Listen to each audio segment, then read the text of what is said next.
जी, अस्सलाम वालेकुम. Hope students you are fine at home, enjoying the weather. Now, continuing with the previous day's lecture, skin body temperature हम लोग discuss कर रहे हैं.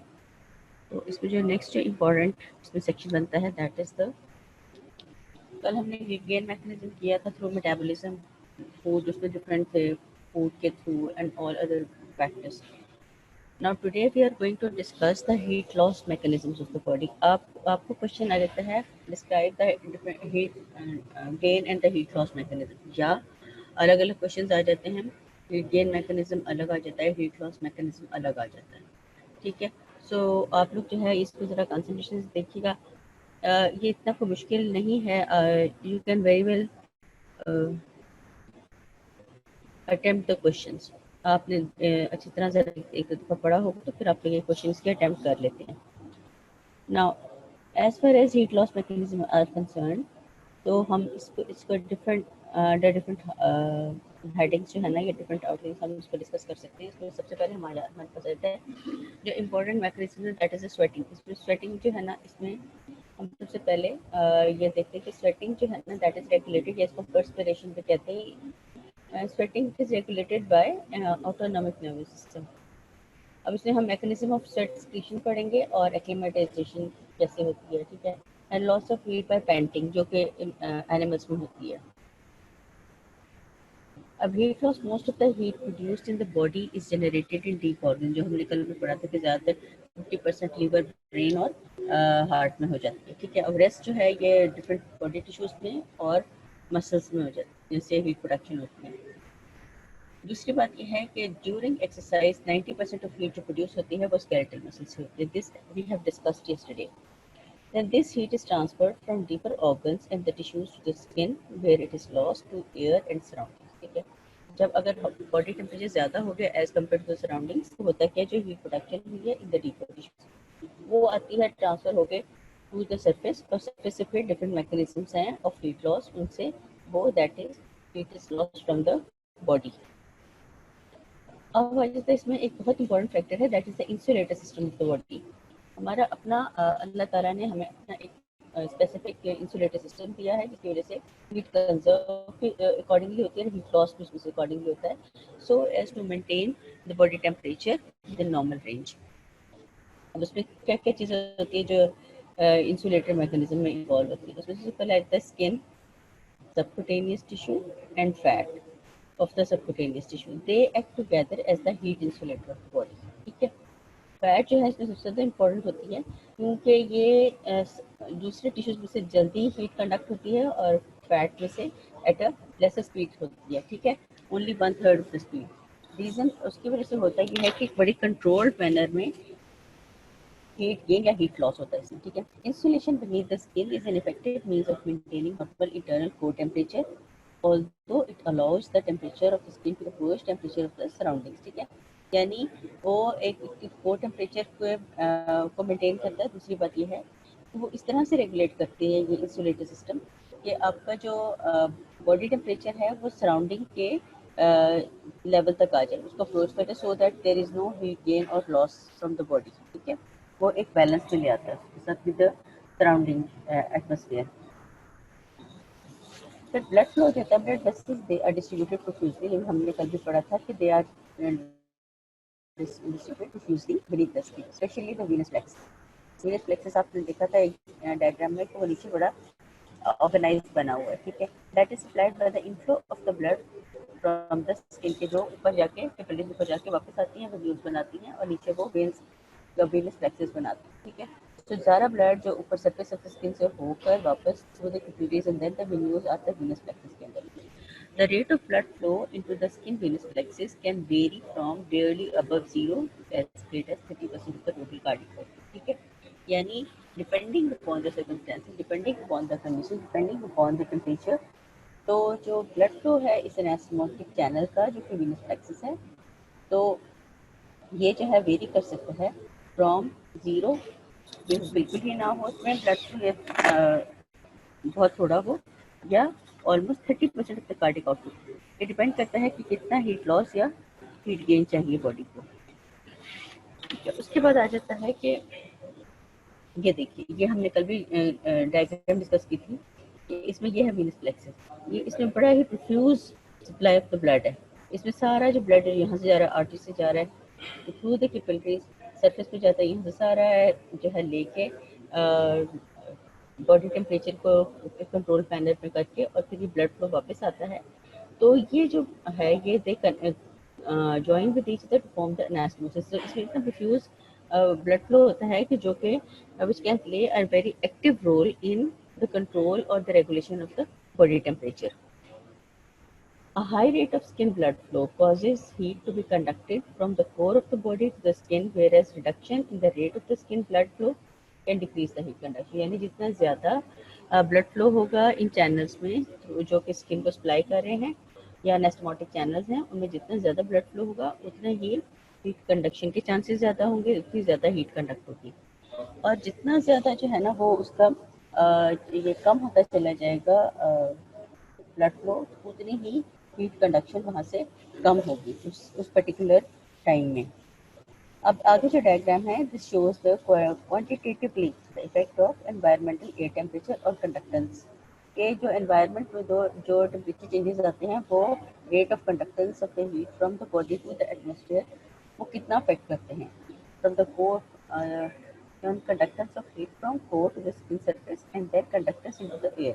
Approximately 8-fold increase in the heat conductance between fully constricted area state and fully dilated. यानी कि जब वैसे जो है fully constricted state से fully dilated state में चली जाती हैं तो rate of conduction of the heat from the body to surface to the atmosphere जो है वो 8-fold इंक्रीज कर जाता है। जैसे कि आप देखिए इस सब्सिक्वेंट ग्राफ में यहाँ देखें आपके एक्सेसिस पे आता है एनवायरमेंट टेम्परेचर कितना है, ठीक है। और ये है कि हीट कंडक्टेंस थ्रू स्किन की जितनी ज़्यादा बॉडी टेम्परेचर की इंक्रीज या डिक्रीज होने से rate of heat conductance from the surface of the body into the atmosphere कितना फ़र्क पड़ता है। अब जब जो है ये टेम्परेचर 70 डिग्री फ़ारेनहाइट तक होता है कुछ, तो वहाँ पर हीट का जो कंडक्टेंस है वो एक मिनिमम लेवल तक रहती है, up to the level of ये देखिए कि 80 डिग्री फ़ारेनहाइट तक की 80-82 डिग्री फ़ारेनहाइट तक यहाँ तक, ठीक है। बट व्हेन इट एक्सीड्स, जब यहाँ पे एनवायरनमेंट टेम्परेचर जो है ना वो इंक्रीज करता है तो प्रोपोर्शनेटली ये हीट कंडक्टेंस जो है ना ये भी इंक्रीज करती जाती है टू अ मैक्सिमम ऑफ। और यहाँ पर जो है वेसोकंस्ट्रिक्शन हुई है लोअर टेम्परेचर पे, और जैसे जैसे जो है ना टेम्परेचर बढ़ता जाता है डायलेटेशन ऑफ द वेसल्स भी होती जाती है, फुल्ली डायलेटेड हो जाती हैं when the temperature reaches the ये देखिए तकरीबन 110 डिग्री फ़ारेनहाइट तक, ठीक है। और यहाँ पर इसके प्रोपोर्शनेटली देखिए कि यहाँ से फुल्ली डायलेटेड जो वेसल्स हैं वहाँ से हीट जो कंडक्ट हो रही है दैट इज 8-fold फ्रॉम यहाँ से 1 लेवल से ये 8-fold इंक्रीज करती है हीट कंडक्टेंस। तो जब भी बॉडी टेम्परेचर बढ़ जाएगा ये वेसोकंस्ट्रिक्शन जो है ना is turned on to vasodilation, तो heat conductance through the surface of the body भी 8-fold तक इंक्रीज कर सकती है from a minimum to maximum. Control of heat conduction to the skin by sympathetic nervous system. ये conduction control कैसे होती है सिंपैथेटिक नर्वस सिस्टम से। The heat conduction to the skin by blood is controlled by degree of vasoconstriction of the arterioles. ठीक है, heat conduction control होती है कि कितने परसेंट या टू विच एक्सटेंट जो आर्टेरियोल्स हैं वो कंस्ट्रिक्ट हुई हुई हैं, ये आर्टेरियोल जो हैं दे आर डायलेटेड। और दूसरे आर्टेरियल वेनस एनास्टोमोसिस से ये अफेक्ट होती है that supply the blood to the venous plexus of the skin, ठीक है। The vasoconstriction is controlled by sympathetic nervous system. Sympathetic nervous system generally vasoconstrict करता है, with few exceptions, in response to the changes in the body core temperature and changes in the environmental temperature. जब भी body core temperature बढ़ेगा या कम होगा या environment में temperature बढ़ेगा या कम होगा तो जो सिंपैथेटिक नर्वस सिस्टम की एक्साइटेशन या इनहिबिशन की वजह से ही ये सारा बॉडी टेम्परेचर जो रेगुलेशन है वो हो रही होती है, ठीक है। आइदर वेसोकंस्ट्रिक्शन हो जाएगी कंप्लीट जब एक्टिवेट होगा, जब इसकी इनहिबिशन होगी तो वेसोडाइलेशन हो जाएगी। अब ये होती है through arterioles and arteriovenous anastomosis. इनमें से जो है वो ब्लड फ्लो वो कंट्रोल किया जाता है थ्रू सिंपैथेटिक नर्वस सिस्टम और बाय वेसोकंस्ट्रिक्शन और वेसोडाइलेशन। और उसी के हिसाब से ब्लड को इंक्रीज या डिक्रीज करता है और हीट कंडक्ट होती है, ठीक है, through these channels. Mechanism of heat loss, उसमें डिफरेंट मैकेनिज्म्स हैं। सबसे पहले आ जाता है रेडिएशन। रेडिएशन का मतलब क्या है कि वेव्स जो है ना वो रेडिएट करते हैं from the surface of the body to the atmosphere and from the atmosphere to the surface of the body depending upon the temperature difference across these two limits, ठीक है। अब इंफ्रारेड या हीट वेव्स होती हैं और इनकी wavelength है 5 to 20 micrometer, ठीक है। Wavelength of these infrared rays is 5 to 20 micrometer और their effectiveness जो होती है ना वो डिपेंड करती है on the heat of the surrounding objects such as walls of the room radiate heat rays towards body। अगर आप ऐसे रूम में बैठे हैं जहाँ पे जिसकी वॉल बहुत गर्म है, बाहर गर्मी भी है, बाहर धूप भी पड़ रही है, तो उस वो जो वॉल गर्म हुई है वहाँ से ये जो है इंफ्रारेड हीट वेव्स जो है ना वो निकलती हैं and they are absorb by our body because उसका टेम्परेचर जो है ना is lower than the walls, ठीक है। All objects that are not at absolute zero temperature radiate such rays, यानी कि कोई भी ऑब्जेक्ट या कोई भी सब्जेक्ट जो है ना वो एब्सोल्यूट जीरो टेम्परेचर पर ही ना पहुंच जाए, उसके अलावा हर चीज़ से जो है ना वो इंफ्रारेड वेव जो है वो रेडिएट होती रहती है, ठीक है। एवरी सब्जेक्ट और object is capable of radiating ultra infrared heat waves, ठीक है। दूसरा मैकेनिज्म आ जाता है हमारे पास कंडक्शन का। कंडक्शन जो है ना ये almost 15% of the total heat loss जो है ना वो थ्रू कंडक्शन होती है, ठीक है। अब heat transfer to the layer of the air at body surface once temperature of the air adjacent to the skin equals the temperature of the skin no further loss of the heat occurs, ठीक है। यानी heat ने conduct होना है from the surface of body to the atmosphere, ठीक है।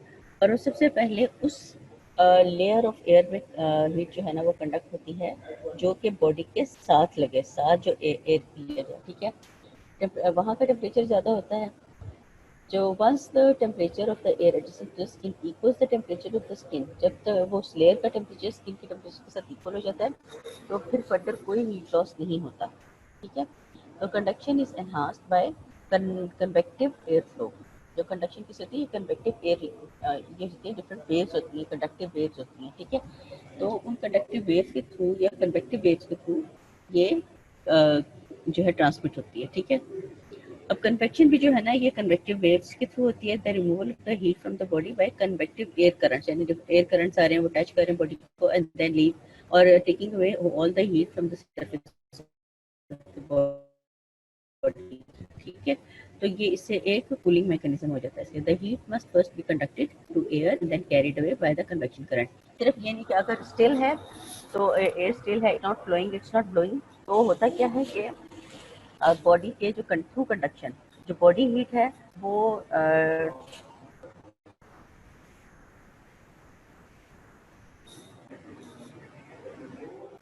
Body heat जो है ना वो कंडक्ट होती है from surface of the body to the wet layer adjacent to it. तो स्किन पे वो जो एयर की लेयर होती है वहाँ पे कंडक्ट हो जाती है। अब ये है कि अगर वहाँ से वो जो है लेयर ऑफ एयर जो कि इक्वल टेम्परेचर पर आ गई है with the surface of the body, अगर वो वहाँ से एयर मूव नहीं करेगी दैट स्टेज देयर, तो फिर फर्दर कोई हीट लॉस या हीट गेन नहीं होगा। लेकिन अगर वो वहाँ से through convection current of the air कि एयर जो है ना वो ब्लो कर रही है तो वो वहाँ से मूव कर जाती है विद द करंट और नेक्स्ट जो है ना लेयर या next new air comes into contact the surface of the body. तो जब वो उसके साथ आ जाती है तो फिर हीट वहाँ से ट्रांसफर होके चली जाती है to the next part of the air जो वहाँ पे कंडक्ट हो जाती है, ठीक है। सो कंडक्शन के साथ साथ कन्वेक्शन ऑफ द एयर होना भी बहुत जरूरी है थ्रू कन्वेक्टिव एयर करंट्स। अब ये जो है डायग्राम आप देखिए, इसमें डिफरेंट हीट लॉस मैकेनिज्म्स दिखाएं, ठीक है। अब ये जो हम बात कर रहे थे वॉल्स अगर गर्म हो जाएंगी, ठीक है। रेडिएशन 60% हीट वेव्स रेडिएशन होती है, ये रेडिएट करती हैं heat waves to the body, ठीक है। अगर वॉल्स का टेम्परेचर ज़्यादा होगा तो वो रेडिएट करेगी heat and that will be absorb by the body. अगर बॉडी का टेम्परेचर ज़्यादा है that will radiate heat and that will go to the wall, ठीक है। अब इवेपोरेशन जो है ना, इवेपोरेशन क्या है, स्वेटिंग होती है बहुत ज़्यादा। तो जो अगर एयर करंट्स जो है ना, एयर करंट्स का होना बहुत जरूरी है। हवा रुकी हुई है, स्टैंड स्टिल, हब से इट्स क्लोज्ड आउटसाइड, तो होता क्या है कि उस वक्त फिर आप देखिए कि जब बहुत प्रोफ्यूजली स्वेट कर रहे होते हैं यूजुअली, जब हमारे रेनी सीजन होते हैं तो हब्स बहुत ज़्यादा हो जाता है, तो पसीना खुश्क नहीं होता। रीज़न ये होती है कि जो एयर करंट्स जो होते हैं ना वो नहीं होते, वो एयर करंट्स कन्वेक्शन करंट्स जब नहीं होते तो जो बॉडी हीट लॉस हुआ है to the layer of the body adjacent to it या स्वेटिंग हुई है, तो वो भी स्वेट भी जो है ना, जो वाटर है वो भी इवेपोरेट नहीं होता। वाटर इवेपोरेट नहीं होता तो वो एक स्टैंड स्टिल का सिचुएशन हो जाती है। सो इवेपोरेशन इज़ वेरी इंपॉर्टेंट, और इवेपोरेशन के ज़रिए जो है 22% ऑफ हीट जो है ना वो इवेपोरेशन से लॉस होती है। रेडिएशन से सबसे ज़्यादा होती है, 60% तक होती है। फिर कंडक्शन के जो adjacent to the layer adjacent to the body surface, उसमें कंडक्ट जो होती है वो ऑलमोस्ट 15% होती है। अब एयर करंट्स और कन्वेक्शन करंट्स, ठीक है, अब ये कंडक्शन टू द ऑब्जेक्ट्स से 3% आती है। अब इन सब के लिए हमें चाहिए है एयर करंट कन्वेक्शन। कन्वेक्शन होना बहुत ज़रूरी है, because if it is not there तो ये सारे मैकेनिज्म जो हैं, स्पेशली इवेपोरेशन एंड कंडक्शन, तो वो इतने ज़्यादा इफेक्टिव नहीं होते और एक स्टैंड स्टिल का स्टेज आ जाती है। ठीक है,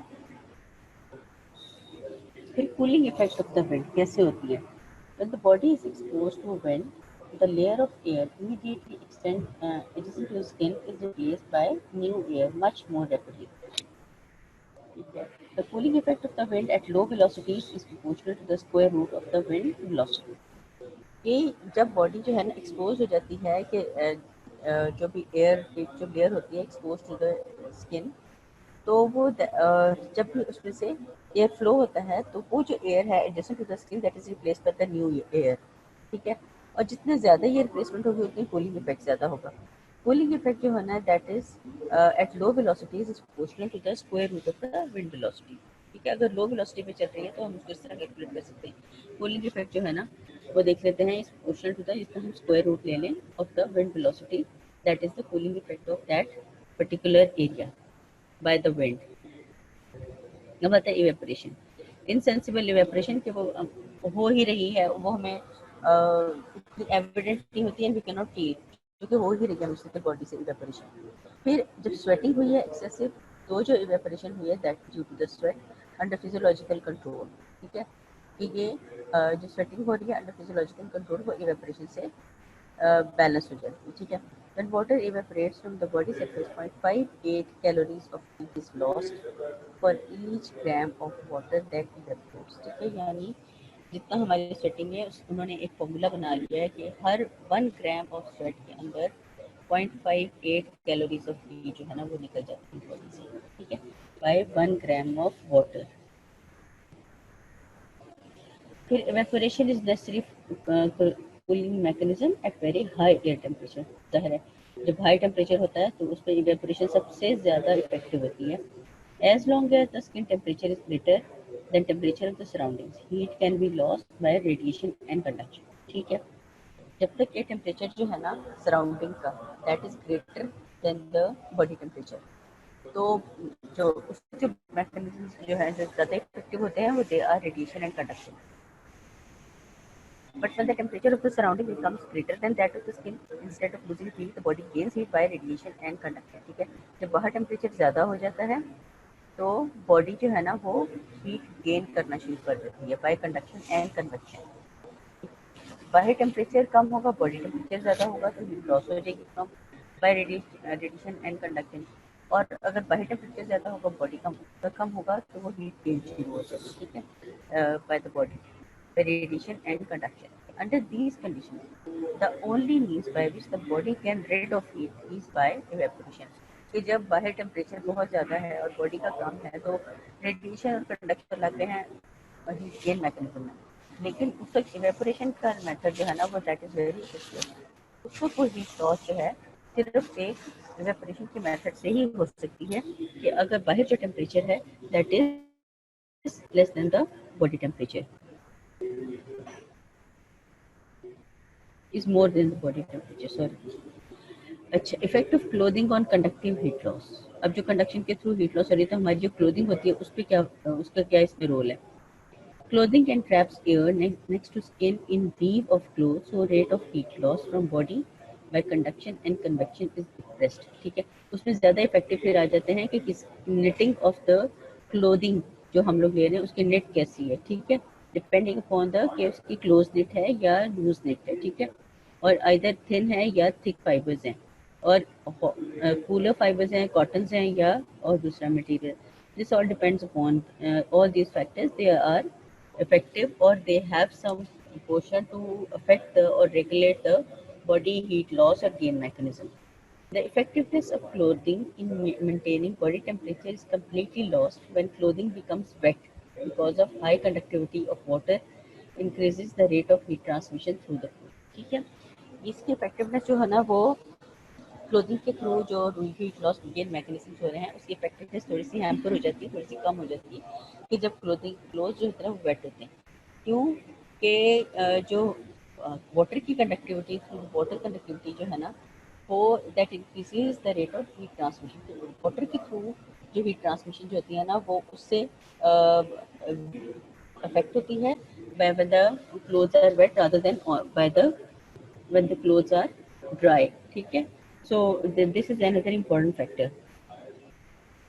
It's sweating and its regulation by autonomic nervous system. अब autonomic nervous system कैसे sweating को control कर रहा है? Stimulation of the anterior hypothalamus. Sweating से directly जो है ना जब टेम्परेचर ज़्यादा हो जाता है तो होता क्या सबसे पहले एंटीरियर हाइपोथैलेमस जो है ना वो स्टिमुलेट हो जाता है। हाइपोथैलेमस में एक एरिया होता है preoptic area in the brain either electrically और by excess heat cause the sweating, ठीक है। अगर इनको स्टिमुलेशन हो जाए इस एरिया की एंटीरियर हाइपोथैलेमस में प्री ऑप्टिक एरिया की तो या इलेक्ट्रिकली या एक्सेस हीट जो है ना जो ब्लड सर्कुलेट कर रहा है उसका टेम्परेचर ज़्यादा है तो ये प्री ऑप्टिक एरिया में जो न्यूरॉन्स होते हैं दे गेट स्टिमुलेटेड। अब क्या होता है जब ये एरिया स्टिमुलेट होता है उसके बाद क्या होता है nerve impulses. The nerve impulses from this area that cause sweating, they are transmitted to autonomic pathways to spinal cord and then through the sympathetic outflow to skin everywhere in the body, ठीक है। ये nerve impulse निकलती है इस area से और वहाँ से स्वेटिंग जो होती है ना स्टार्ट होती है क्योंकि यहाँ से सिग्नल्स पास होते हैं through autonomic nerve pathway spinal cord में जाते हैं और स्पाइनल कॉर्ड के थ्रू सिंपैथेटिक आउटफ्लो होता है स्किन में एवरीवेयर इन द बॉडी, ठीक है, जिसकी वजह से ये स्वेटिंग मैकेनिज्म जो है ना वो स्टार्ट हो जाता है। Sweat glands they are innervated by cholinergic fibres. Different type के होते हैं, कोलिनर्जिक फाइबर्स होते हैं और एडेनर्जिक फाइबर्स होते हैं, वो आप पढ़ेंगे डिटेल में जब ये आप CNS पढ़ेंगे, ठीक है। सो आप अभी याद करने के लिए आप ये ज़रूरी है कि ये जो स्वेट ग्लैंड्स होते हैं they are innervated by cholinergic nerve fibers. These glands are also stimulated to some extent by epinephrine, norepinephrine. जब cholinergic fibers जो होते हैं ना यहाँ से acetylcholine रिलीज होता है, ठीक है, लेकिन ये ग्लैंड जो होते हैं ना समवॉट ये सप्लाइड होते हैं बाय द एपिनेफ्रिन और नॉन एपिनेफ्रिन जो कि ब्लड में सर्कुलेट कर रही है। This is important during exercise when these hormones are secreted by adrenal medulla and body need to use excessive heat produce the results, ठीक है। मेनली जो है ना स्वेटिंग मैकेनिज्म के लिए ये जो हमारे स्वेट ग्लैंड्स होते हैं they are supplied with the cholinergic fibres होते हैं जो कि एक्साइट करते हैं। लेकिन जब मसल एक्सरसाइज कर रहे होते हैं तो हीट प्रोडक्शन बहुत ज़्यादा होती है, इसमें जो है ना उस वक्त इफेक्टिव हो जाता है एपिनेफ्रिन और नॉर एपिनेफ्रिन जो सर्कुलेट कर रहे होते हैं within the blood and these epinephrine और epinephrine they are release by the adrenal medulla, तो वहाँ से ये स्क्रीट होकर ब्लड में सर्कुलेट करते हैं और they do affect the heat loss mechanism during exercise, ठीक है। फिर अब स्वेट सिक्रीशन होती किस तरह है, सिग्नल्स पहुँच गए, सब कुछ हो गया और वो स्वेट ग्लैंड्स तक चले गए, तो स्वेटिंग जो होती है ना वो कंट्रोल किस तरह हो रही है। होता ये है कि इससे सबसे पहले देखते हैं स्वेट ग्लैंड का स्ट्रक्चर क्या होता है। It is a tubular structure consisting of two parts. दो पार्ट्स होते हैं इसके, डीप सबडर्मल कॉइल्ड पोर्शन होता है नीचे जो कि स्वेट को स्क्रीट करता है, फिर डक्ट पोर्शन होता है that passes outward through the dermis and epidermis, ठीक है। अब देखिए यहाँ पर ये है स्वेट ग्लैंड का पूरा स्ट्रक्चर, ये जो है ये ऊपर एपिडर्मिस है और ये है डर्मिस, डर्मिस के अंदर स्वेट ग्लैंड्स पड़े हैं ये सारे, ठीक है, कॉइल्ड फॉर्म में, और यहाँ से सिंपैथेटिक नर्व्स की स्टिमुलेशन आ रही हैं फ्रॉम द हायर सेंटर्स। यहाँ से जो है ना इस वक्त इसकी इन्फ्लुएंस में आपको सबसे पहले यहाँ से प्राइमरी सिक्रीशंस निकलती हैं, अब ये देखिए ग्लैंड्स हैं और यहाँ पे ये जो है इसके सेल्स पड़े हुए हैं, ये these are the glandular cells, और ये सेल्स जो है ना ये सारे स्क्रीट करते हैं स्वेट को, ठीक है, जो primary secretion of the sweat pencil से पहले बनती है, ठीक है। उसके बाद जो है ना यहाँ से ये सारी सिक्रीशंस निकल के through these tubules they go upwards, यहाँ पर ये देखिए यहाँ से सारा जाता है अपवर्ड्स टू द एपिडर्मिस।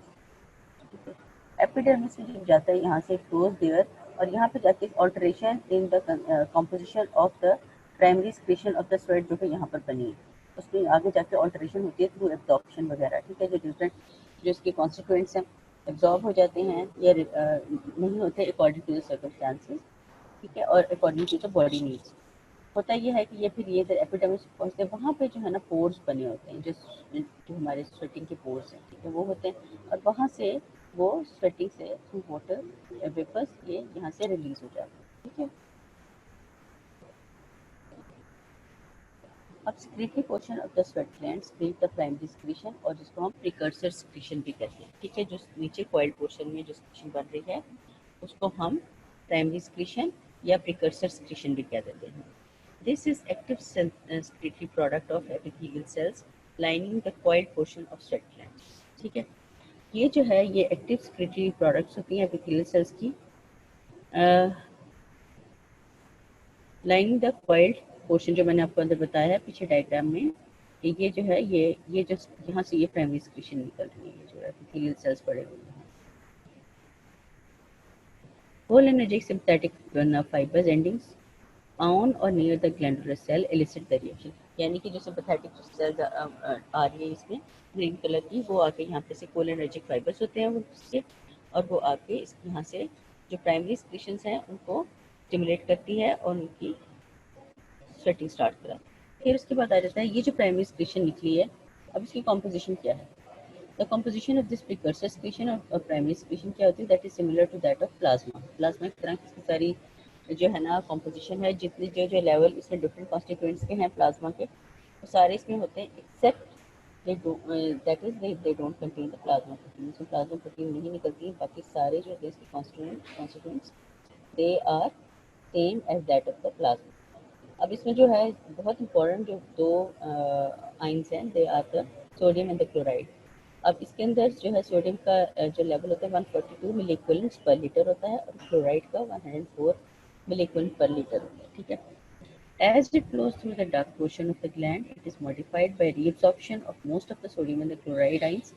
अब होता क्या है कि जब ये देखिए यहाँ से बन के जब इसमें ऊपर जाना है इसमें ग्लैंड में, तो यहाँ पर क्या होता है रीअब्जॉर्प्शन होती है इनटू द सराउंडिंग एरिया यहाँ पे से। अब रीअब्जॉर्प्शन में क्या होती है कि सोडियम और क्लोराइड आइंस होता है ना कि यहाँ से निकल के और चले जाते हैं बाहर, ठीक है, बाहर चले जाते हैं। यहाँ पे रह गया पीछे वाटर।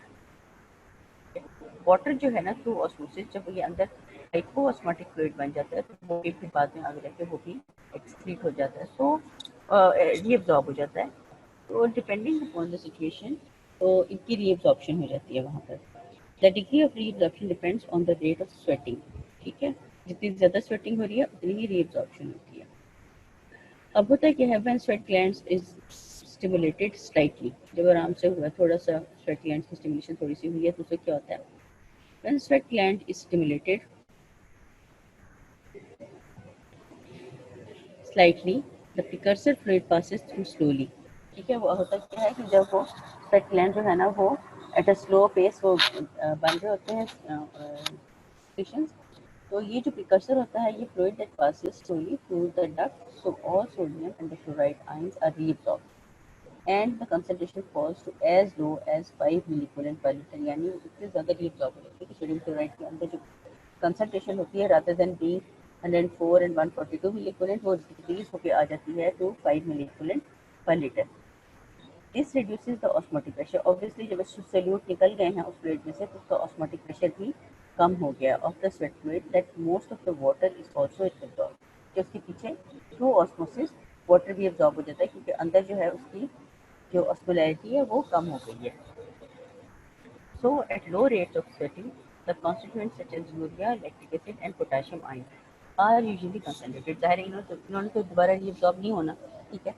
तो ये जो है ना इनकी concentration with in the sweat वो इंक्रीज कर जाती है क्योंकि बीच में से सोडियम क्लोराइड और वाटर निकल गया है।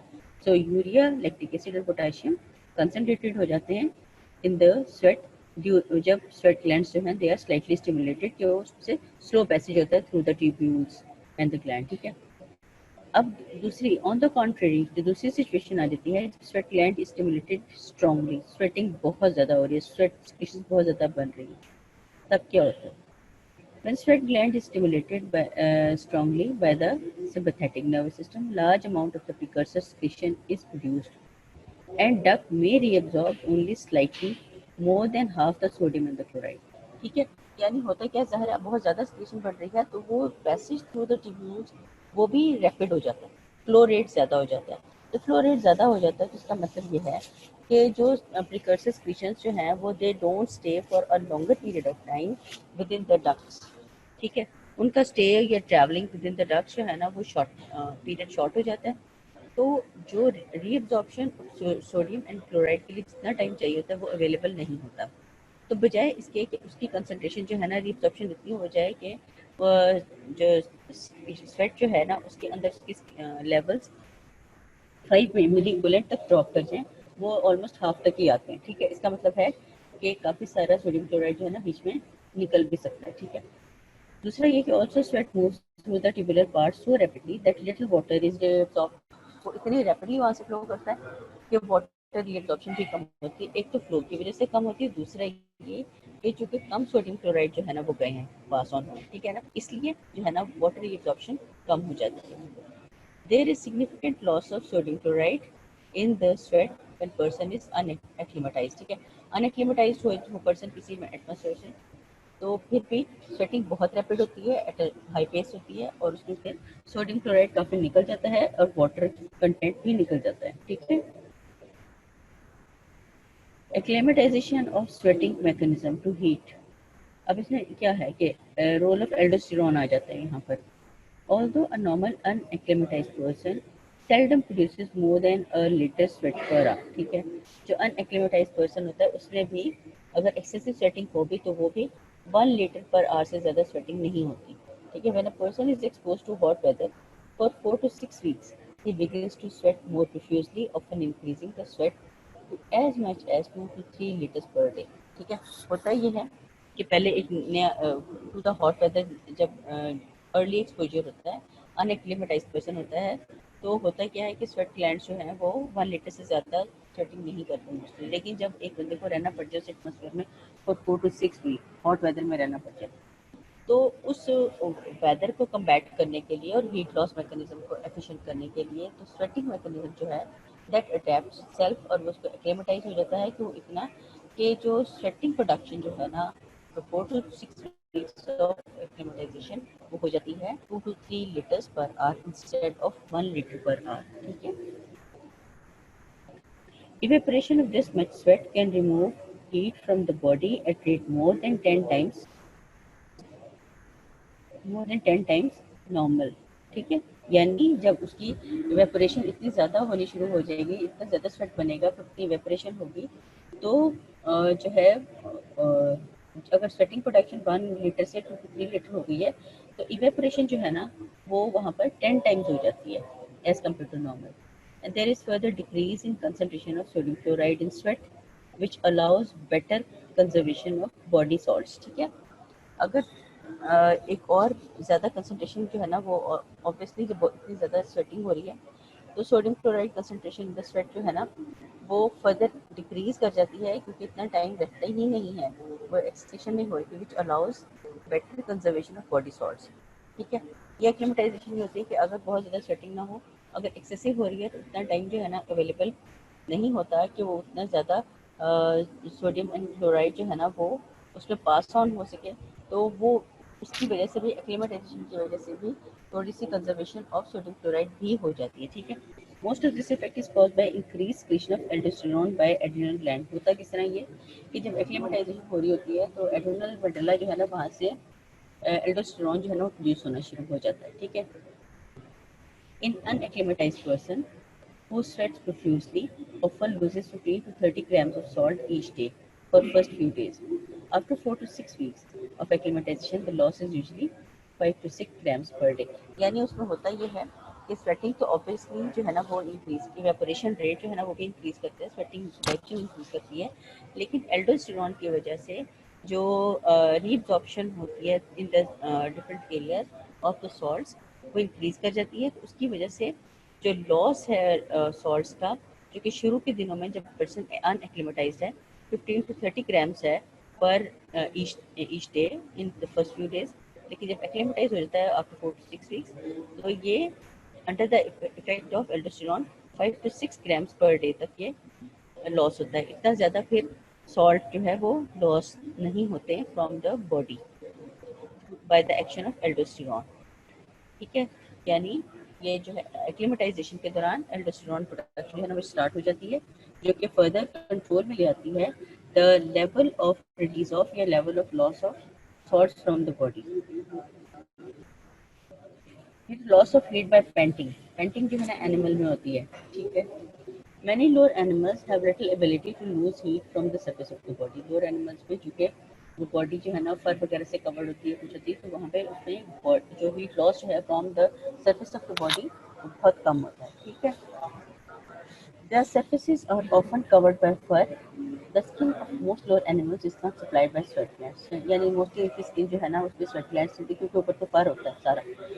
A substitute mechanism, the panting mechanism is used by lower animals. ठीक है, उनमें पैंटिंग वो करते हैं जब देखते हैं कि लोअर एनिमल ज़बान बाहर निकालते हैं और एक्सेसिव सिचुएशन होती है तो वहाँ से ब्रीदिंग ब्रीथ आउट करते हैं वहाँ से, और उससे हीट एक्सचेंज भी होता है। ठीक है, लाइक इसी देखिए डॉग्स में बहुत एविडेंट होता है। अब पेंटिंग सेंटर कहाँ पे पड़ा हुआ है? The phenomenon of panting is turned on by thermoregulator centre of brain. ठीक है, पेंटिंग सेंटर जो है ना वो हमारा ब्रेन में पड़ा हुआ है, जिसको हम thermal regulator centre of the brain में पड़ा हुआ था। That is when blood becomes overheated the hypothalamus initiates neurogenic signals to decrease body temperature. One of the signals initiate panting. ठीक है, ये जब भी बॉडी टेम्परेचर में ज़्यादा होता है तो हाइपोथैलेमस जो है ना वो उसके सराउंडिंग एटमॉस्फेयर में भी जो एरिया होता है वो ओवरहीटेड हो जाता है, तो वहाँ से न्यूरोजेनिक सिग्नल जो होते हैं वो इनिशिएट होते हैं to decrease the body temperature. तो फिर इन एनिमल्स में पेंटिंग स्टार्ट हो जाती है। ठीक है, the actual panting is controlled by panting centre that is associated with pneumotaxic centre located in body. ये न्यूमोटैक्सिक सेंटर जो हमने रेस्पिरेशन में पढ़ा है उसमें जो है ना ये न्यूमोटैक्सिक सेंटर ये पेंटिंग सेंटर में पड़ा होता है, और वहाँ से ये पेंटिंग होती है और हीट लॉस होता है एनिमल। ठीक है, so this was all about heat loss mechanism. If you have any question, you can ask in the chat.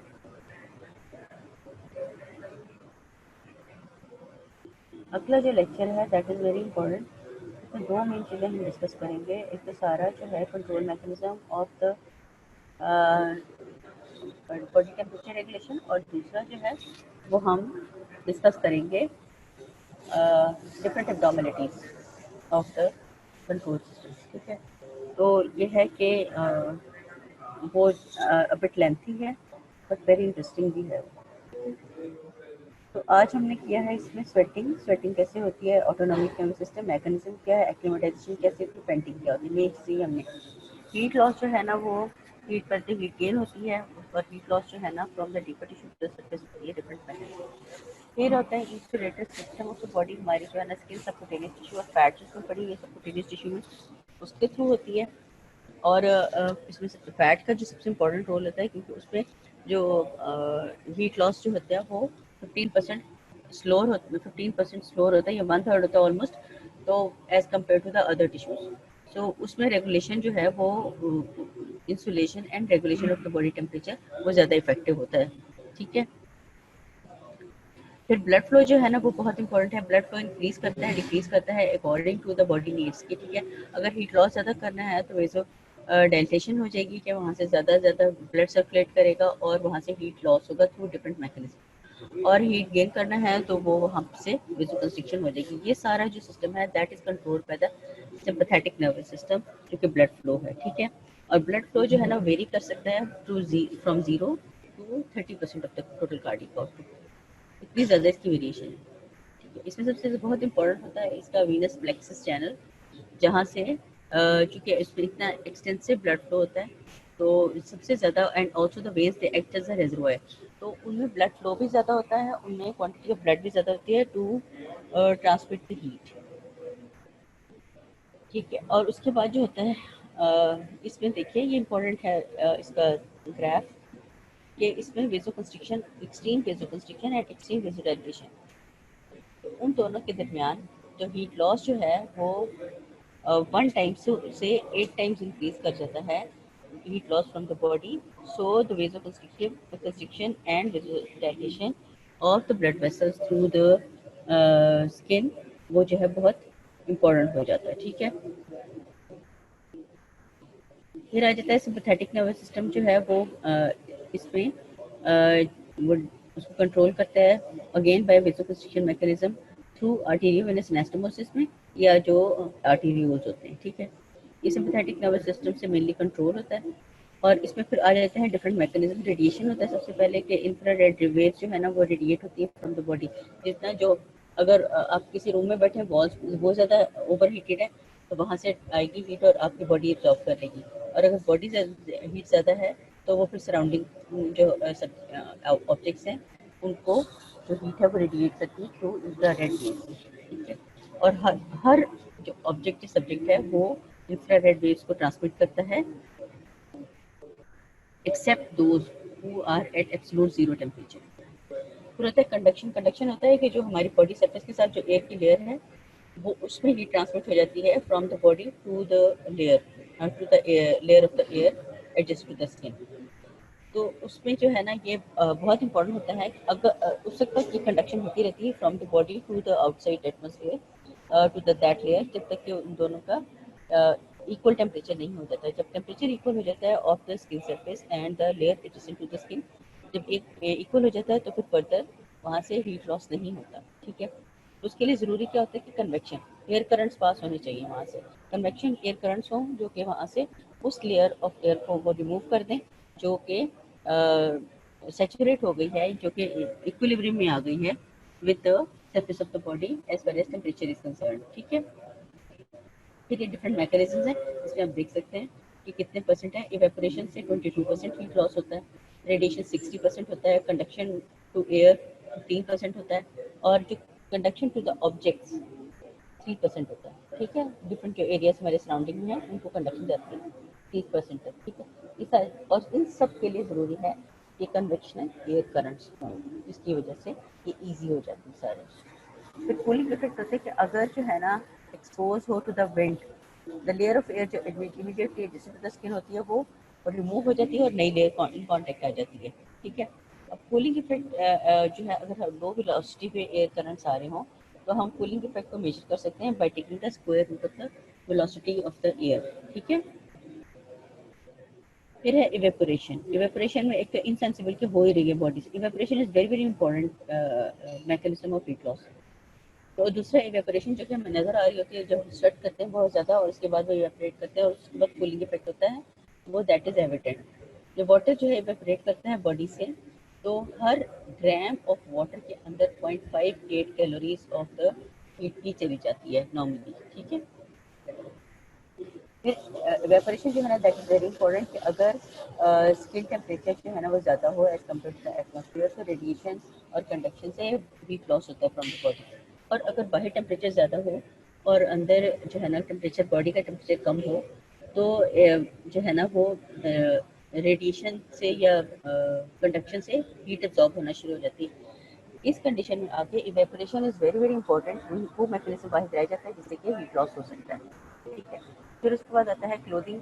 Clothing हमारी जो है ना वो अफेक्ट करती है heat loss heat gain mechanism को, क्योंकि रेडिएशन और conduction through the weave of the cloth, यानी जो उसकी बुनाई होती है क्लोथिंग की, उससे वो अफेक्ट होती है। ठीक है, वाटर में अगर वो वेट हो जाए क्लोथ तो भी उससे बहुत ज़्यादा अफेक्ट होता है, क्योंकि conduction of the heat affect होती है बाय द वाटर।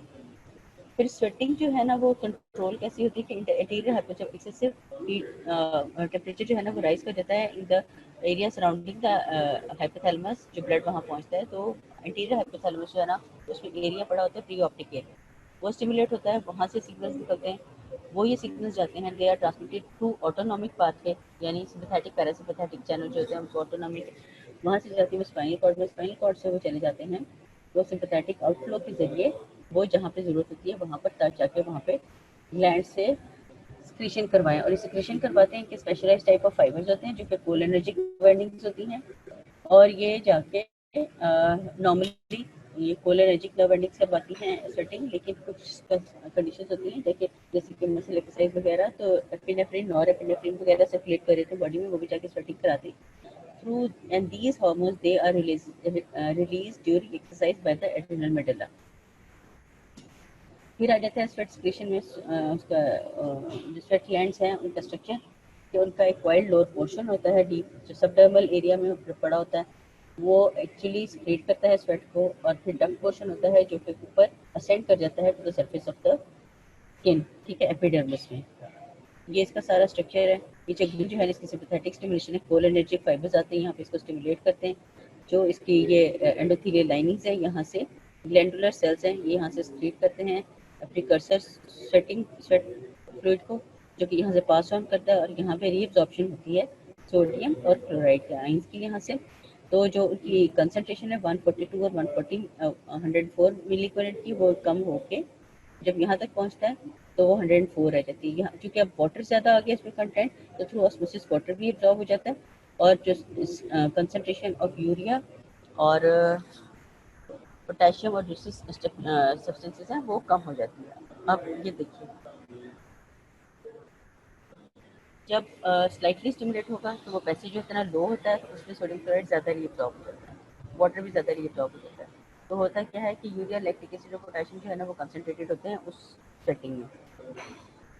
अगर स्वेटिंग ग्लैंड जो है ना वो बहुत हाईली स्टिमुलेटेड हो, तो एक तो ये कि उनमें स्वेट बर्न बहुत ज़्यादा रहा होता है, और उसकी सिक्रीशन भी बहुत ज़्यादा हो रही होती है, तो स्पीड पे जा रहा होता है। जब स्पीड पे जाता है तो lesser time is available for the reabsorption of sodium chloride, तो सिर्फ half of the sodium chloride is reabsorb, बाकी सारा एक्सक्रीट हो जाता है in the sweat along with the water, क्योंकि वाटर भी बहुत ज़्यादा रीअब्जॉर्ब नहीं हो सकता।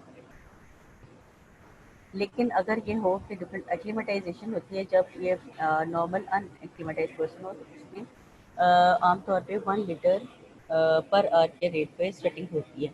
लेकिन अगर एक बंदा एक्लीमेटाइज हो जाए, एक्सपोज हो जाए to the high temperature for 4 to 6 weeks, तो एक्लीमेटाइजेशन प्रोसेस हो जाता है जिसमें कि स्वेटिंग प्रोडक्शन जो है ना वो इंक्रीज कर जाती है to 2 to 3 litres per hour rather than 1 litres per hour, ठीक है। फिर इवेपोरेशन जो होती है ना वो ये बॉडी हीट को बहुत एफिशिएंटली रिमूव कर देती है इस वजह से।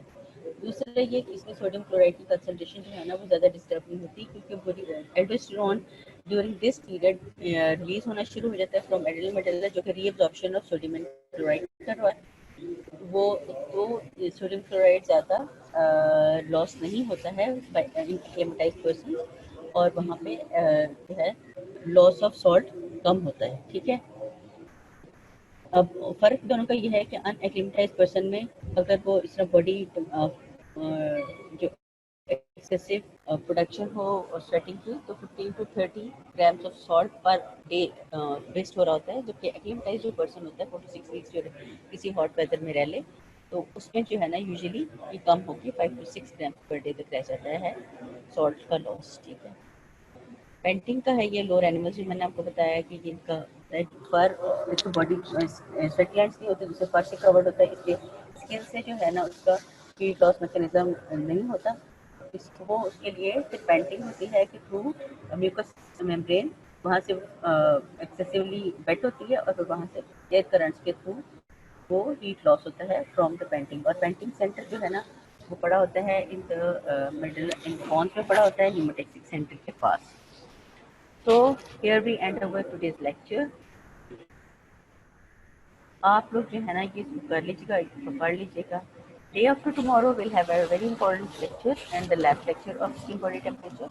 इसमें हम ये heat control regulation of temperature ये करवाएंगे, और साथ में abnormalities of the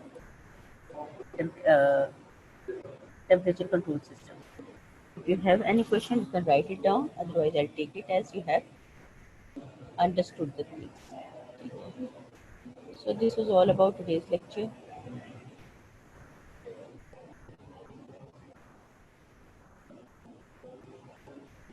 If you don't have any questions, then I should better leave. So Sudha Hafiz, and take care, and see you day after tomorrow at the next lecture. Allah Hafiz.